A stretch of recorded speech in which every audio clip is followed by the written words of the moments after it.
Hello friends, welcome to moonlight story.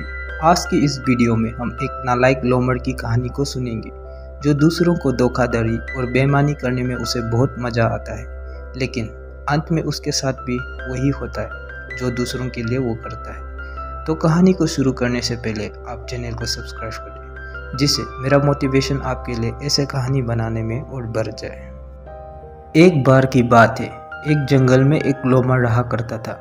दिन भर इधर उधर से चुरा कर खाना और बड़ी बड़ी गप्पे लड़ाना उसे बड़ा अच्छा लगता था। चोरी करने में और झूठ बोलने में उसका कोई मुकाबला नहीं था। पूरे इस जंगल में कोई भी ऐसा जीव नहीं था जो उसे ठगा ही ना हो। एक दिन रोज की तरह वह लोमड़ खाना ढूंढने निकल पड़ा। आज उसके मन में गन्ने खाने का मन हुआ। वह लोमड़ गन्ने खाने जंगल से खेत की ओर चल पड़ा। हरे भरे गन्ने की लहराती खेत देखकर वह लोमड़ बहुत खुश हुआ। पहले लोमड़ इधर उधर देखता है तो उसे वह कोई नजर नहीं आता। फिर क्या था, वह तुरंत उस खेत में घुस जाता है और लोगों के मेहनत से उगाई गई मोटे तगड़े गन्ने को चुन चुन कर खाने लगते हैं। रस भरी गन्ने की मीठे मीठे रस चूस कर खाने में उसे बहुत मजा आ रहा था, लेकिन उसका मजा ज्यादा देर तक नहीं चलने वाला था। पास में पहरा दे रहे दो किसानों की नजर खेत में हो रही हलचल पर जाता है। फिर क्या था, उनमें से एक लाठी लेकर चोर को पकड़ने खेत की ओर दौड़ चला जाता है। पास आने पर पप्पू लोमड़ को देखकर उसका गुस्सा सातवां आसमान पर चला जाता है, क्योंकि पिछले बार वह बच गया था। इस बार वो उसे नहीं छोड़ता। वह जमकर उसकी कुताई करता है। हट्टा कट्टा लाठी से वह उसका पिछवाड़ा लाल कर देता है। पप्पू लोमड़ वहां से जैसे तैसे जान बचाकर भागता है, लेकिन वह अभी भी नहीं सुधरता। वह पीछे मुड़कर किसान को गाली देने लगता है। कहता है कि तुम्हारे गन्ने में कीड़े पड़ जाए। किसान और भड़क जाता है और पत्थर से उस पर वार करने लगता है, लेकिन पप्पू बचकर वहां से निकल जाता है और दौड़ता हुआ गांव की तरफ जान बचाकर भागता है। तभी वह किसी चीज से टकराकर लुढ़कता हुआ नीले पानी में गिर जाता है।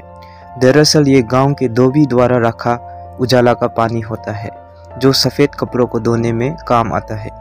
जब पप्पू लोमड़ अपने आप को नीले रंग में पाता है तो वह काफ़ी डर जाता है, क्योंकि उसे ये नहीं पता होता कि ये वह उजाला का पानी था।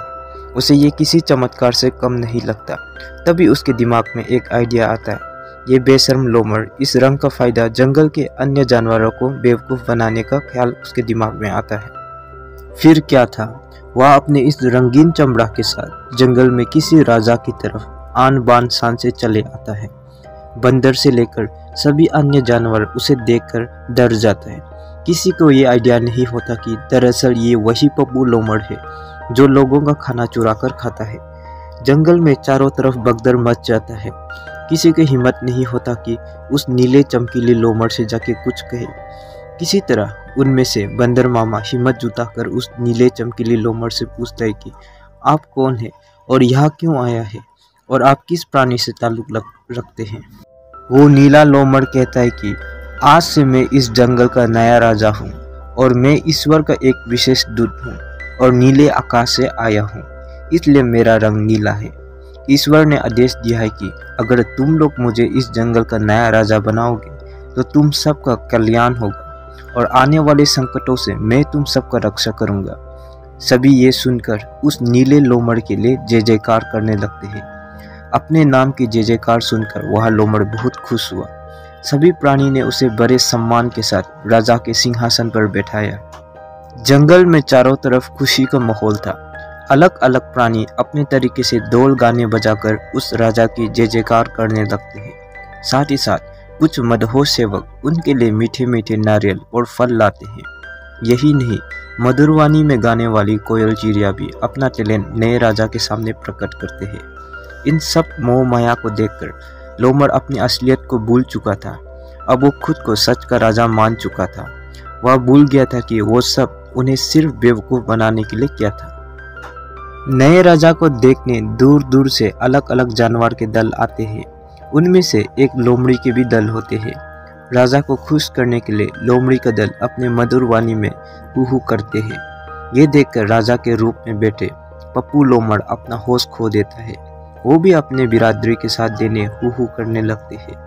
लेकिन ये क्या, नए राजा के मुंह से लोमड़ी का आवाज़ सुनकर सब सहम जाते हैं। इससे पहले पप्पू लोमड़ अपने आप को संभाल पाता, उसकी पोल खुल चुकी थी। अब वो नौटंकी और बहाने बनाने लगते हैं, लेकिन अब कोई भी उसका नहीं सुनता। सब समझ गए थे कि ये वही पप्पू लोमड़ है जो चोरी और बेईमानी के दम पर चल रहा था। अब सब उसे बढ़िया से सबक सिखाने के लिए ठान लेते हैं। सभी जानवर मिलकर उसे वही सिंहासन पर बैठाकर धोने लगते हैं और कहानी में ये धुलाई अभी तक जारी है। तो ये थी पप्पू लोमड़ की करतूत की कहानी। इस कहानी से हमें सीख मिलती है कि बेईमानी, धोखाधड़ी और झूठ बोलकर जीने वालों की सुख ज़्यादा देर नहीं चलती। अगर आपको कहानी पसंद आए तो वीडियो को लाइक करें और इसी तरह पंचतंत्र, अरेबियन नाइट और मोरल स्टोरी से जुड़ी कहानी को सुनने के लिए हमारे चैनल को सब्सक्राइब करना ना भूलें। तो मिलते हैं फिर से अगले वीडियो में।